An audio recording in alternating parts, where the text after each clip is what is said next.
जय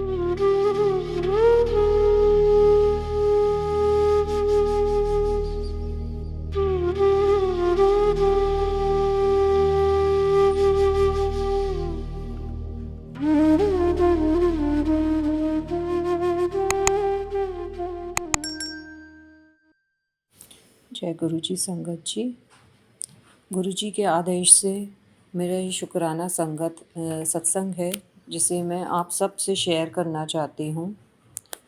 गुरु जी जैसा कहते हैं, कीप इट शॉर्ट, सब कुछ छोटे में बताओ। गुरु जी से पहली बार मुलाकात 2022 में हुई, जब मेरे पिताजी की तबीयत बहुत ज़्यादा ख़राब थी। उनके मल्टीपल ऑर्गन्स जो हैं वो फेल हो रहे थे। उनकी एक बाईपास सर्जरी ऑलरेडी 20-25 साल पहले हो चुकी है, और उसके बाद भी उनको हार्ट के पेन आते थे, जिसके कारण उनको एक स्टेंट डलवाया गया। वो स्टेंट जबलपुर सिटी में एक हॉस्पिटल में डलवाया गया था, जहाँ पे 3 दिन में आईसीयू में रखा था। मगर वो स्टेंट जो है वो गलत जगह पे लग गया। गुरुजी का सबसे पहला दर्शन मुझको उसी हॉस्पिटल में उस डायरेक्टर के केबिन में हुआ, जहाँ उनका बहुत बड़ा स्वरूप लगा हुआ था, और जिनसे हम बात करने गए कि बहुत मुश्किल में हो गई, क्योंकि पापा की तबीयत जो है वो संभल नहीं रही थी। बस उस समय एक बार उस स्वरूप को देखा था और हम लोग बस बात करके बाहर आ गए। हमें नहीं पता था वो गुरुजी का स्वरूप है। फिर हम 3-4 दिन हमने पापा को घर पे लाए, रेस्ट कराया, तो भी उनको आराम नहीं मिला। तो हमने हैदराबाद फ़ोन करा, जहाँ पे उनकी बाईपास हुआ था। हैदराबाद में उन डॉक्टर ने हमको मना कर दिया कि आप एयर एम्बुलेंस करके भी वहाँ पे नहीं पहुँच सकते हैं।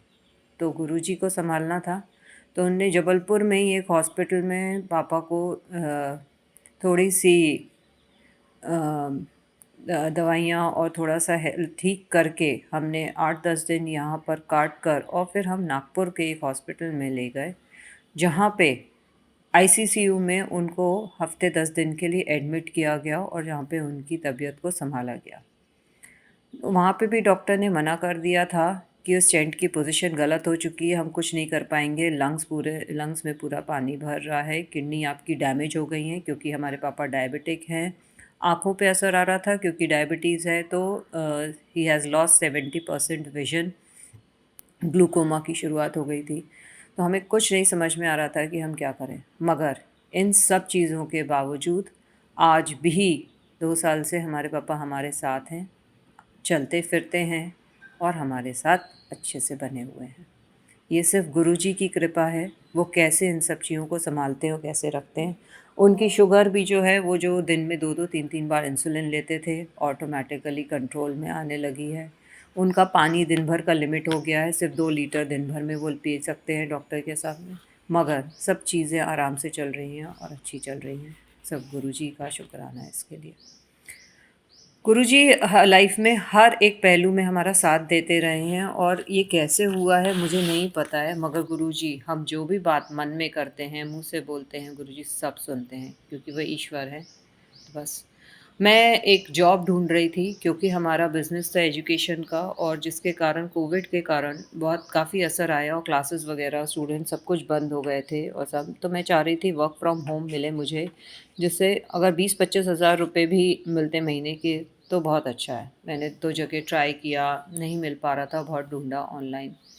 मगर पता नहीं गुरुजी ने कैसे, और 20-25 हज़ार में तो गुरुजी मानने नहीं वाले थे। तो 1-2 ज़ीरो तो ऐड करने ही करने थे, और गुरुजी ने एक बहुत अच्छी जॉब वर्क फ्रॉम होम की मेरे को दिलवाई। ऐसी चीज़ जिसके बारे में मैं बिल्कुल नहीं जानती थी, उनने उसका इंटरव्यू भी क्रैक कराया, और उसमें मुझे आज तक काम करवा रहे हैं, और जिसमें मैं अब काम कर के उस चीज़ों को सीखती जा रही हूँ। मगर गुरुजी की कृपा है, और उनकी कृपा ऐसे ही बनी रहे सब पर। बस मैं इसी की प्रार्थना करती हूँ गुरुजी से। और वो जॉब मैं आज भी कर रही हूँ, और उस जॉब में मैं एक लीड की पोज़ीशन पे हूँ, टीम लीड की। मगर मैं सब चीज़ें हैंडल कर पा रही हूँ सिर्फ़ गुरुजी की कृपा से। वहाँ पे जब भी कुछ भी नहीं बनता है या कुछ भी होता है, बस जय गुरुजी बोलती हूँ और उस चीज़ को कर देती हूँ, और वो गुरुजी सँभालते हैं और सब कुछ हो जाता है।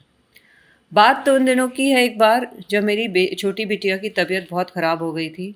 उसको कम से कम दिन भर में 30 से 35 लूज़ मोशन हो रहे थे। अब आप जानिए कि 30-35 लूज़ मोशन जब होएँगे इंसान को, तो वो क्या वो बिस्तर से सिर उठा पाएगा, या वो यहाँ से उठ के बिस्तर से क्या वॉशरूम तक भी जा पाएगा? मगर नहीं, गुरुजी की कृपा थी, उसको हॉस्पिटल में शिफ्ट कराया। 1 दिन में उसके लूज़ मोशंस डॉक्टर्स काउंट करते थे। एक भी दिन ऐसा नहीं हुआ कि मेरी बिटिया को डायपर की ज़रूरत पड़ी या कुछ। जितनी बार उसको लूज़ मोशन होते थे, वो वहाँ हॉस्पिटल में आईसीयू में थी 6 दिन के लिए, और वो हर बार उठ के अपने बिस्तर से वॉशरूम तक जाती थी, क्लीन करके आती थी। जब वो 7वें दिन वहाँ से हॉस्पिटल से आई है, मेरा घर दूसरी मंज़िल पर है, लगातार 3 मंज़िल दौड़ के चढ़ती हुई आई है, और ये कैसे हो सकता है? जय गुरुजी, शुक्राना गुरुजी। बस। एक चीज़ का सत्संग और है, मेरे को 3 साल से एक प्रॉब्लम बनी हुई थी। मेरे को यूरिन की प्रॉब्लम हो गई थी। यूरिन मतलब मेरे को यूरिन कंट्रोल नहीं हो पाती थी। मैं कहीं पे भी जाने में कतराने लगी थी। अगर मुझे 2 5 मिनट में अगर मेरे को ऐसी फ़ील आती थी कि मुझे यूरिन आई है, तो मुझे तुरंत वॉशरूम ढूँढना ही पड़ता था, नहीं तो मैं किसी भी हालत में रोक नहीं सकती थी, और मेरी यूरिन जो है वो लीक हो जाती थी। इस उम्र में like at the age of 40 अगर ऐसी प्रॉब्लम आए, मेरी मम्मी वगैरह ने कहा कि हो सकता है तुम्हारा यूट्रस कोलैप्स हो रहा है, हो सकता है कि यूट्रस बाहर आ रहा है, जिसके कारण तुम वेट वगैरह उठाना बंद कर दो, जिसके कारण तुम्हारी यूरिन जो है वो छूट जाती है। मैं एक आध बार गायनेकोलॉजिस्ट के पास गई, तो उसने बोला नहीं कोई प्रॉब्लम नहीं है। गायनेकोलॉजिस्ट ने एक दवाई लिख दी, बोले आप कहीं पार्टी में या कहीं पे भी जाओ तो ये दवाई लेके चले जाओ, जिसके कारण आप वहाँ पे नहीं जाओगे। मगर ऐसा कुछ नहीं, मुझे वो दवाई नहीं लेनी थी, और इस चीज़ का मुझे कुछ परमानेंट सॉल्यूशन चाहिए था।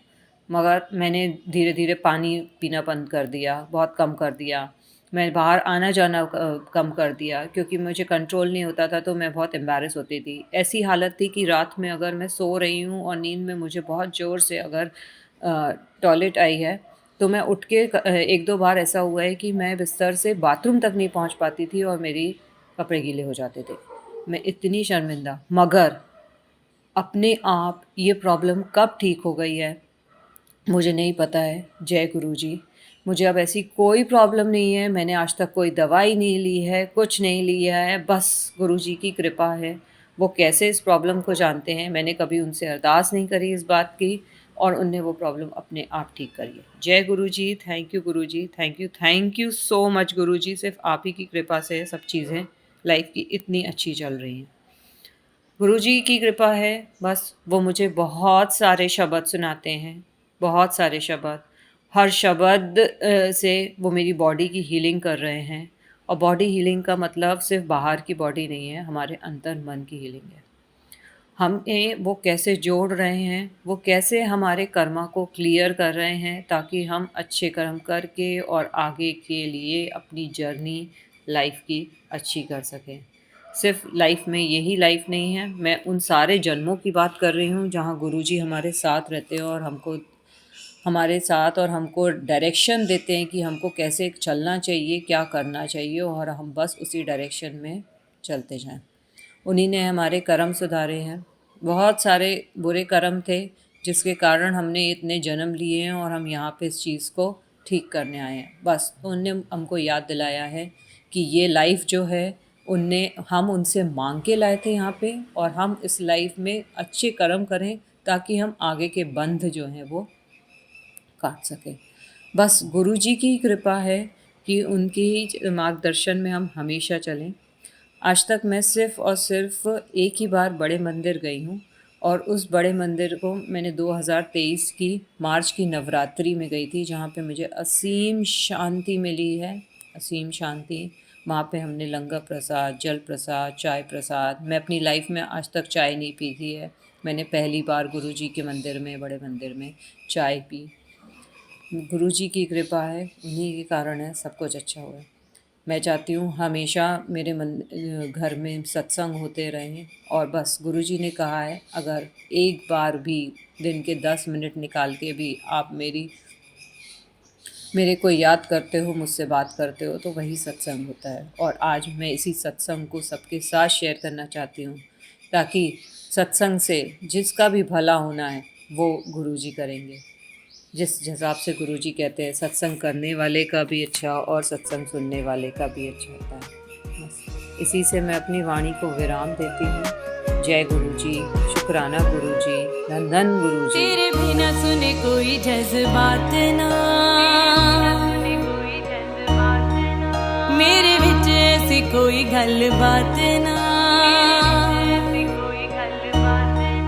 तेरे बिना सुने कोई जज्बात ना, मेरे विच ऐसी कोई गल बात ना।